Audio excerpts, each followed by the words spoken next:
mạng y tế vì sức khỏe cộng đồng. Chào bạn, bạn đang nghe audio chuyên mục tin y tế trên website mạng y tế.vn. Chuyến công tác quan trọng chưa kịp thực hiện của Chủ tịch nước Trần Đại Quang. Trong những ngày cuối cùng của cuộc đời, Chủ tịch nước Trần Đại Quang vẫn làm việc không ngừng nghỉ. Dự kiến, vào ngày 23 tháng 9 năm 2018, Chủ tịch nước Trần Đại Quang sẽ tới New York, Mỹ và có bài phát biểu quan trọng tại Đại hội đồng Liên Hợp Quốc, nhưng ông đã không kịp thực hiện. Theo chương trình nghị sự, phiên thảo luận cấp cao khóa 73 Đại hội đồng Liên Hợp Quốc sẽ diễn ra từ ngày 25 tháng 9 đến ngày mùng 1 tháng 10 năm 2018 với chủ đề làm cho Liên Hợp Quốc gắn bó với tất cả người dân, lãnh đạo toàn cầu và chia sẻ trách nhiệm vì các xã hội hòa bình, công bằng và bền vững. Dự kiến, đoàn Việt Nam do Chủ tịch nước Trần Đại Quang dẫn đầu sẽ tham dự phiên thảo luận cấp cao khóa 73 Đại hội đồng Liên Hợp Quốc. Theo đó, Chủ tịch nước Trần Đại Quang sẽ lên đường tới New York vào ngày 23 tháng 9 năm 2018.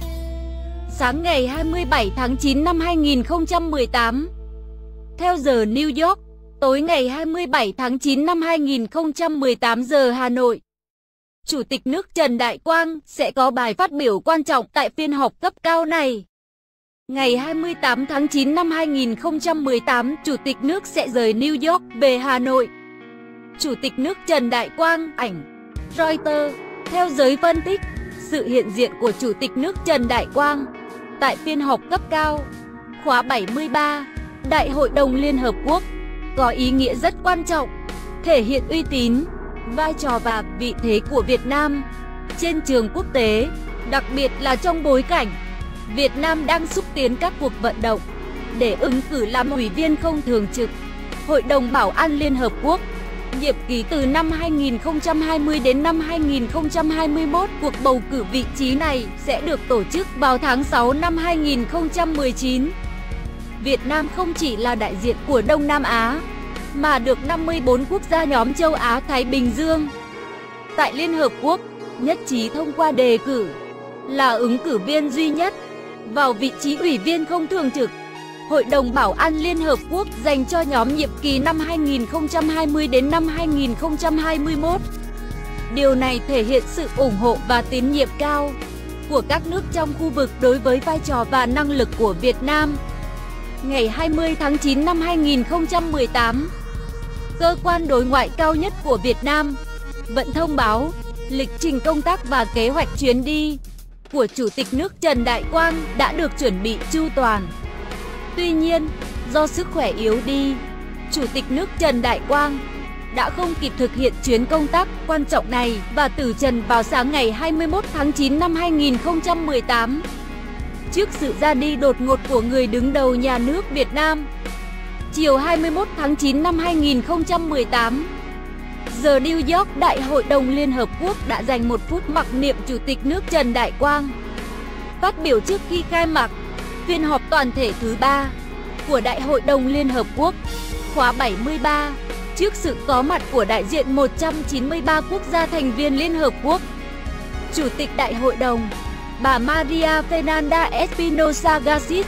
đã thông báo về sự ra đi của Chủ tịch Trần Đại Quang, đồng thời gửi lời chia buồn sâu sắc tới gia đình của Chủ tịch, Chính phủ và nhân dân Việt Nam, đề nghị đại diện các nước tham dự phiên họp dành 1 phút mặc niệm cho Chủ tịch Trần Đại Quang. Đại diện các nước tham dự phiên họp dành 1 phút mặc niệm cho Chủ tịch nước Trần Đại Quang, ảnh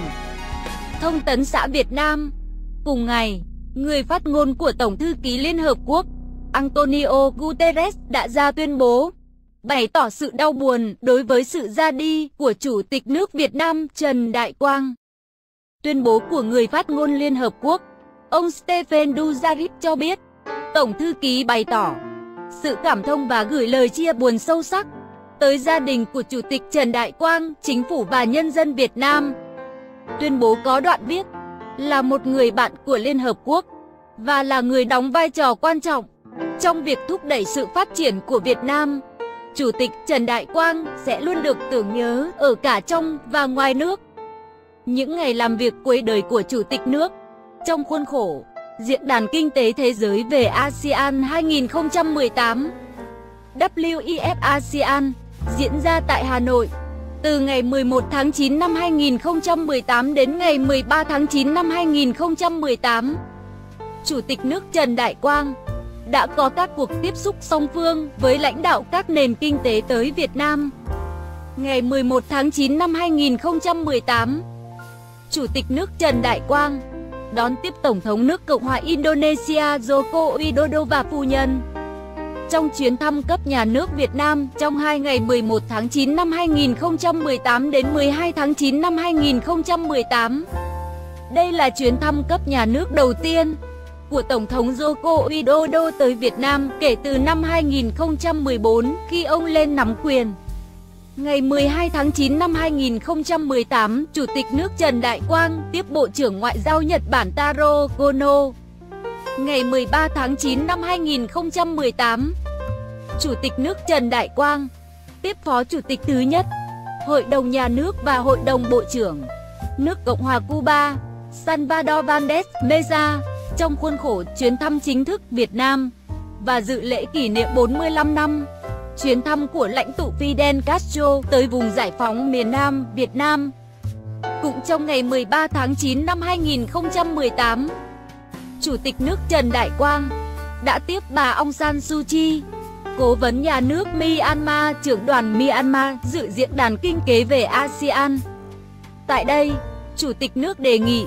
hai bên tăng cường hợp tác an ninh quốc phòng, nhất là phòng chống tội phạm có tổ chức.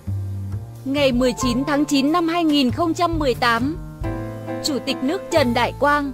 tiếp các trưởng đoàn, cơ quan kiểm toán tối cao châu Á lần thứ 14 ASOSAI 14 tại Hà Nội đón tiếp phái đoàn Trung Quốc tới Việt Nam. Ngày 20 tháng 9, Chủ tịch nước Trần Đại Quang đã viết thư chúc mừng Tết Trung Thu, gửi tình cảm thân thương nhất tới các cháu thiếu nhi đồng cả nước, các cháu người Việt Nam ở nước ngoài và các cháu người nước ngoài ở Việt Nam. Theo Châu Như Quỳnh, nguồn Dân trí, nội dung bài viết đến đây là kết thúc. Nếu bạn có thắc mắc,